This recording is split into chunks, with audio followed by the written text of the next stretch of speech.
नाजरीन, खबर शामिल करते हैं ढूंढियाल से। हमारे सिटी रिपोर्टर राव नाहिद सलीम के मुताबिक हल्का अली 39 जम्मू 6 से मुस्लिम लीग नून के नामजद उम्मीदवार राजा मोहम्मद सद्दीक के इलेक्शन ऑफिस की इफ्तिताही तकरीब गुज़िश्ता रोज पिंडी रोड नाज रेलवे स्टेशन में मुनक़िद हुई।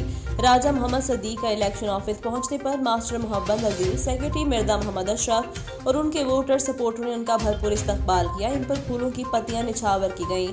इस मौका पर कश्मीर कॉर्नर मीटिंग से खिताब करते हुए कहा कि कश्मीर को बचाना है तो मुस्लिम नून की हुकूमत लाना जरूरी है। PTI की मरकजी हुकूमत ने कश्मीर का सौदा कर दिया, लाखों शोहदा की कुर्बानियां राय गईं। इन ख्यालात का इजहार उन्होंने ढूंढियाल में मिर्जा बिरादरी राजा बिरादरी की एक बड़ी कॉर्नर मीटिंग से खिताब करते हुए कहा। राजा सद्दीक ने मजीद कहा कि मेरा ये ख्याल था कि कश्मीर कॉलोनी कायम की जाए। मेरी दौर हुकूमत में 3 कॉलोनियाँ कायम हुई हैं और प्लॉट तकसीम किए, जबकि इन कॉलोनी डेवलपमेंट के लिए 10 करोड़ रुपये के फंड्स भी हैं। एक सवाल के जवाब में उन्होंने कहा कि प्लॉट तकसीम में बंदा बांट करने का इल्ज़ाम गलत है। एक भी प्लॉट मैंने अपनी मर्जी से नहीं दिया। जिन लोगों ने पहले से दरख्वास्त जमा कराई थी उनको प्लॉट दिए गए। उन्होंने कहा, मैं आइंदा भी कामयाब होकर अवाम की खिदमत के लिए कोशा रहूँगा। कॉर्नर मीटिंग का एहतमाम मिर्जा मोहम्मद इकबाल, मिर्जा मोहम्मद अशरफ, राजा नज़ीर, सेक्रेटरी ने किया था। इस मौका पर चौहान, नारिंग, सैयदा के दोस्तों के अलावा कसीर तादाद में कश्मीरी भाइयों ने शिरकत की और राजा सद्दीक को अपने मुकम्मल ताउन का यकीन दिलाया।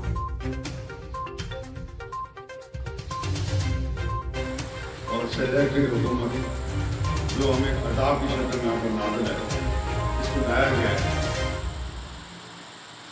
इसने जो बड़ा कारनामा सर अंजाम दिया है ना, बाकी रात को आपके सामने कश्मीर इसने मोदी को तोहफे में दे दिया। हकीकत है, आज 2 साल से हमारे बहन भाई लोग बच्चे जिस अदाब से गुजरे, ये उनसे उजागर हो। दुनिया जान की सोचते घर में रख दो, गेट बंद कर दो, ताला लगा दो, कोई आपने बाहर नहीं निकाले। हम चीज कि जी हमने कहाँ खाए, वो तो लोग खाने पीने के और इतने मुश्किल हालात से अपना वक्त पास कर रहे हैं।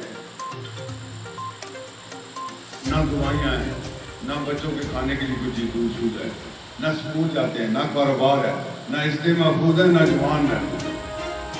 वो किस के हाथ पे अपना खून तलाश करे।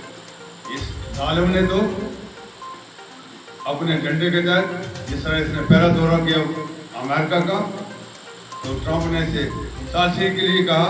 वो सालसी नहीं थी, वो तो वहाँ कमिटमेंट हो गई थी, वादा हो गया था।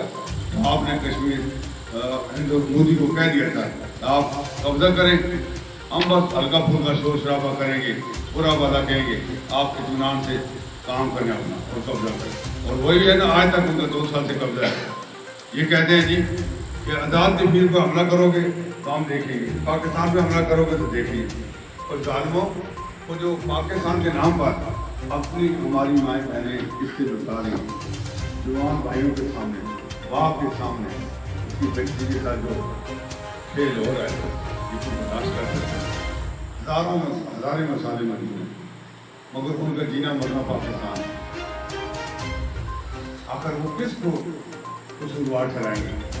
इसलिए कि उन्होंने पाकिस्तान के साथ अपना रिश्ता जुड़ा हुआ है, पाकिस्तान को मजबूत करना चाहते हैं, पाकिस्तान को मुकम्मल करना चाहते हैं, तकमील पाकिस्तान चाहते हैं, अलाके पाकिस्तान के चाहते हैं, कश्मीर बनेगा पाकिस्तान के नारे को पूरा करना चाहते हैं। ये उनका कसूर है।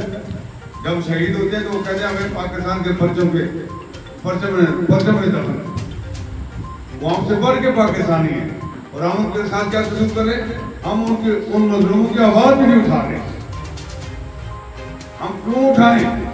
हम बुझते थे, हम तय करके आए थे कि हम ये काम करेंगे। अभी और पता नहीं क्या क्या इसमें रंग लगाने हैं। अल्लाह ताला इसको पाकिस्तान को महफूज रखे। इससे हर घर में अफरा तफरी है, मायूसी है, परेशानी है। जो हालात इसने मुल्क के कर दिए, माशी तौर पर इस मुल्क को तबाह कर दिया है, माशी के साथ साथ माशरती तौर पर भी इसको तबाह कर दिया गया। इससे पूरी दुनिया में जो हमारे पाकिस्तान का चेहरा दिखाया वो काबिल तारीफ नहीं है। लोग हमसे नफरत करते हैं, बल्कि पाकिस्तान खारजी लिहाज से भी तबाह हो गया। कोई इसके साथ चलने